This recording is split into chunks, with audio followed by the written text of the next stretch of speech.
been roped into this today. Now, I've read your book. Great. Yeah, and I hear there's another one coming as well. Yes. Can you tell us a little bit about yourself?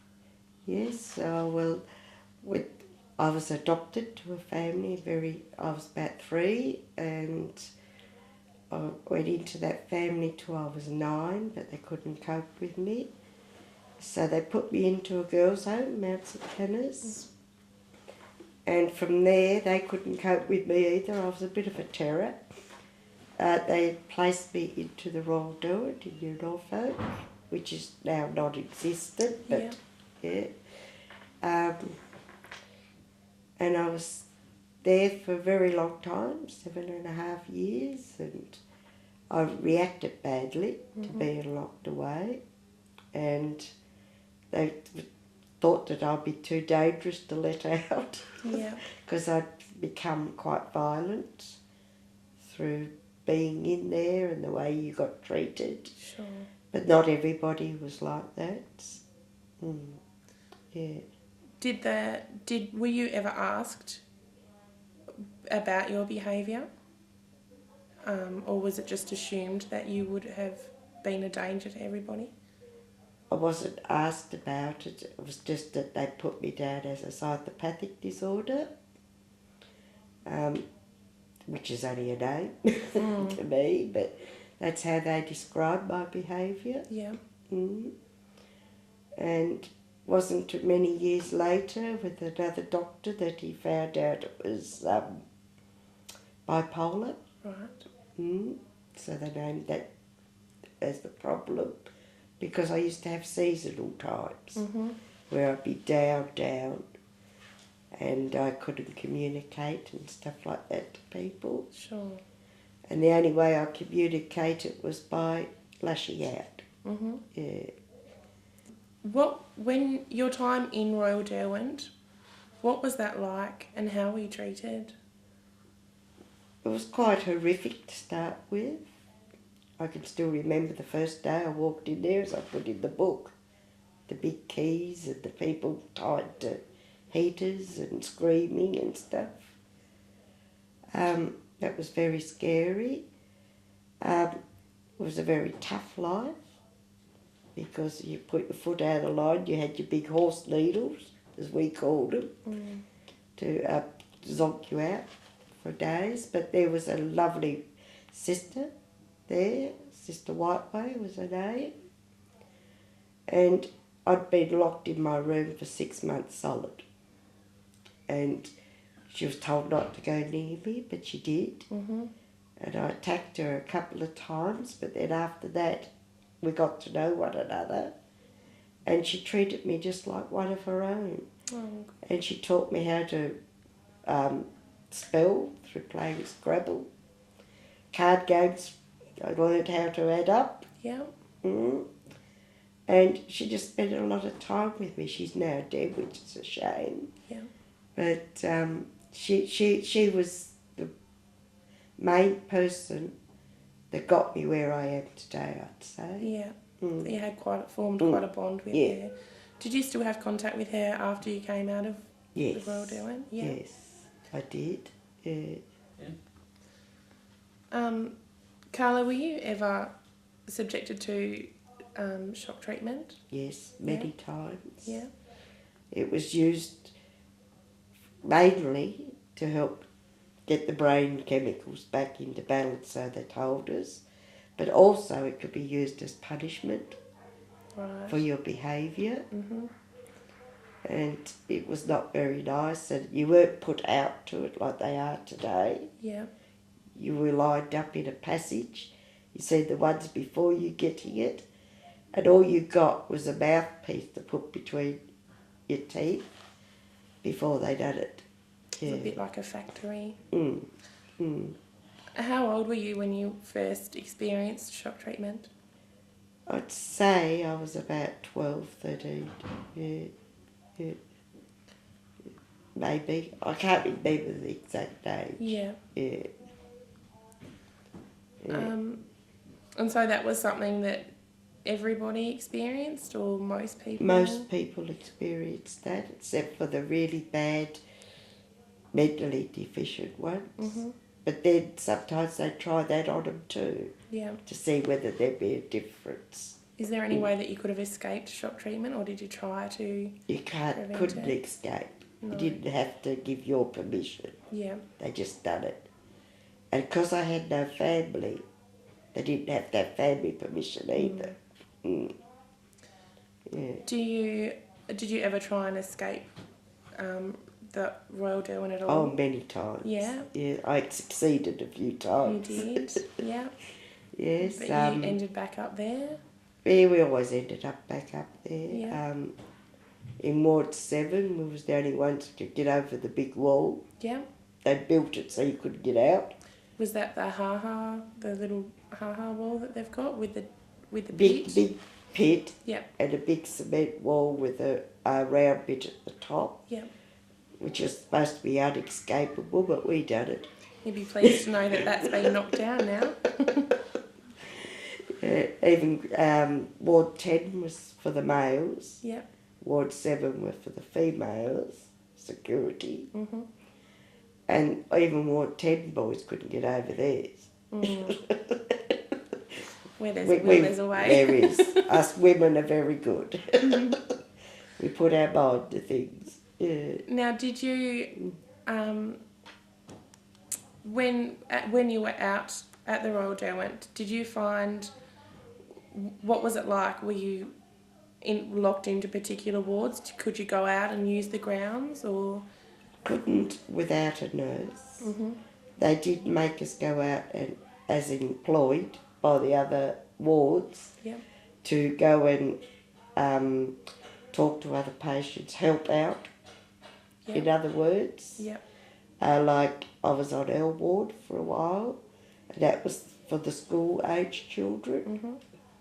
and they never used to iron their clothes or anything like that, but I just felt for those children. Sure. So I used to do their hair up pretty and to iron their clothes so they looked decent. Yeah. But there was a lot of brutality to those children too. Mm-hmm. And if you voiced it, you was in big trouble, but you didn't agree with it. Mm-hmm.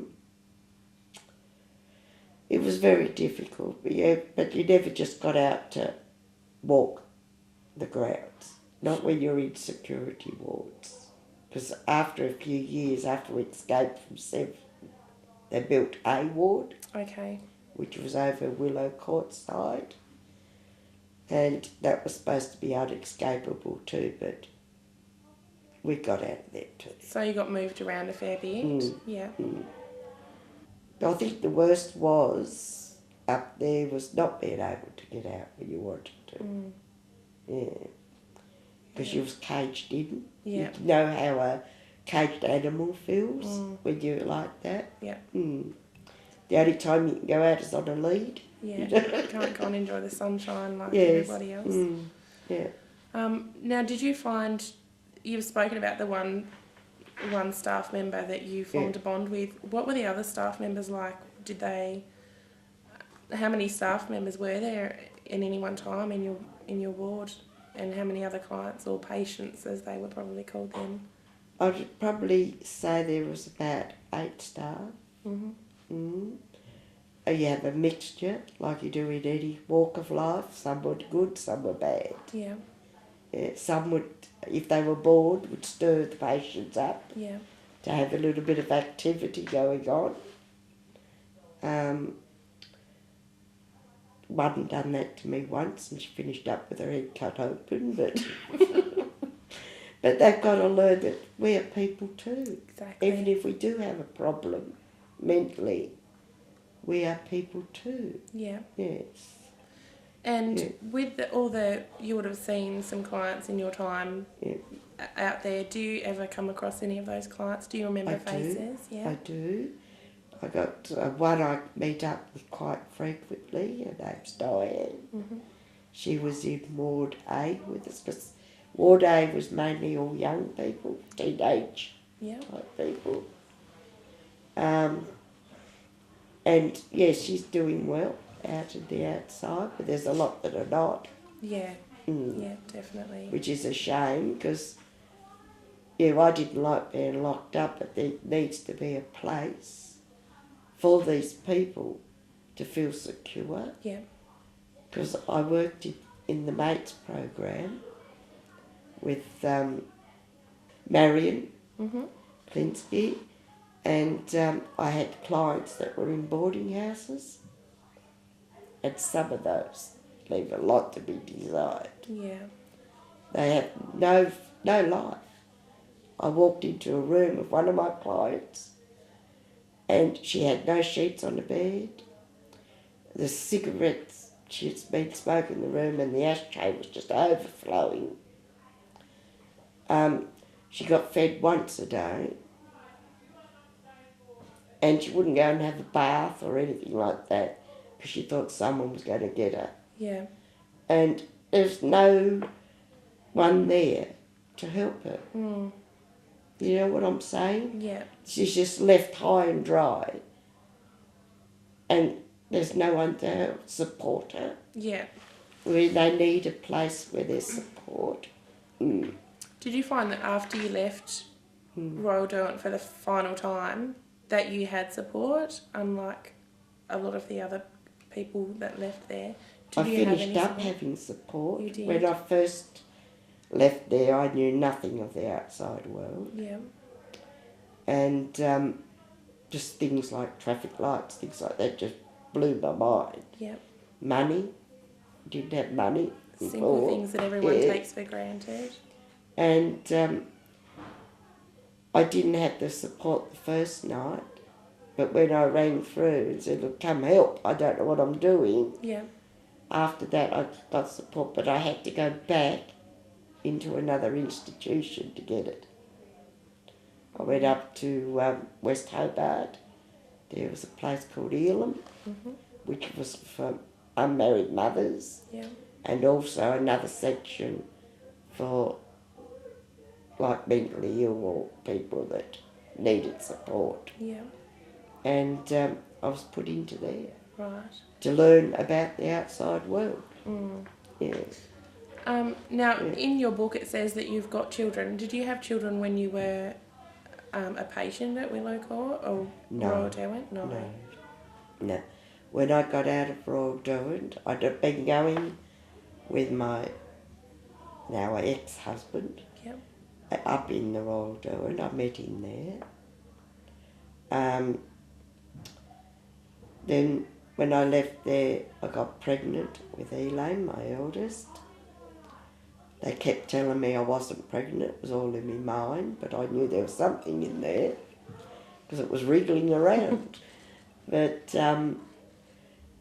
they just told me it was just in my mind, as I said. And in the finish at Elam, they had a new matron come, and the matron said to Marion Klinsky, that girl was pregnant.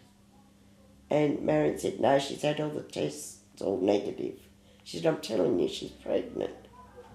So they sent me to a gynecologist and found that I was 7.5 months gone. And then I met with my husband, Wayne, and said to him, I don't want you marrying me just because I'm carrying your child. I want to marry because you love me. And he said, yes, I do. And we got married before Elaine came along. That was quick. But they all pulled together, like Sister Whiteway, all them, and got the wedding organised. Yeah. Then we lived up in Dromedary in an old place that was built from a TPI pensioner, which leaked and carried on. That's all we could afford as a young married couple with a baby coming. Yeah. We weren't married 2 months and she was on our doorstep. Yeah. Yeah. So, but the support systems out there was mainly Marion Klinsky. Yep. Yeah. And she rushed me to the hospital that I was having Elaine. But there was not much support. No. No. And to say, oh yeah, we'll visit once a week, it's not enough. No. No, you need someone there. Yeah. Were there any other females out there that had children while they were... Did you witness other people that had had children? What happened to their children? Did they come back, or were they released to... What? like someone While else? they were in the Royal Derwent? Yeah. A lot of them had to go and have abortions. Mm. They had no say in it. Well, if they got pregnant while in the Royal Derwent, they were aborted. Right. When you talk about Marion and Sister Whiteway, you had mentioned that Sister Whiteway had passed away. You formed a bond with them from the time that you were in the Royal Derwent. Yes. What was that like, to have someone close to you after not having formed a bond with pretty much anybody? I only let it go so far with them Mhm. because I was always on guard. Yep. Yeah. And most of my relationships in my life were like that, except for my children. Yeah. Yeah. Always on guard, and I still am in some ways. That's something that I haven't quite overcome. Yeah, it still has a bit there. Something that you've had to have for a lot of your childhood and your adolescence, so it's, it's going to be a long time before it goes away. Yes, because I don't trust people fully. Who can Mainly blame grown-ups. Yeah.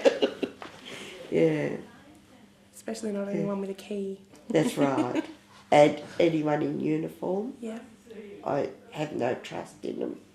Yeah, Yeah. yeah, I can understand that. yeah. When you had said that you'd escaped from Royal Derwent, how long were your little stints on the outside world? Not long. Not very long. Not long. No, like sometimes it was an hour, 2 hours, because where would you go? Mm, You had no transport, sure. no house to run to, Yeah. so you just went out on the roads where you was easy picked up. Yeah. Mm. And what happened when you were picked up? Who generally picked you up? Was that Police. the police? Yeah. Yes. And what happened then? They'd take you back and then you'd be thrown into the room again with an injection. So you were disciplined. Yes. Yeah. Yeah. Yeah.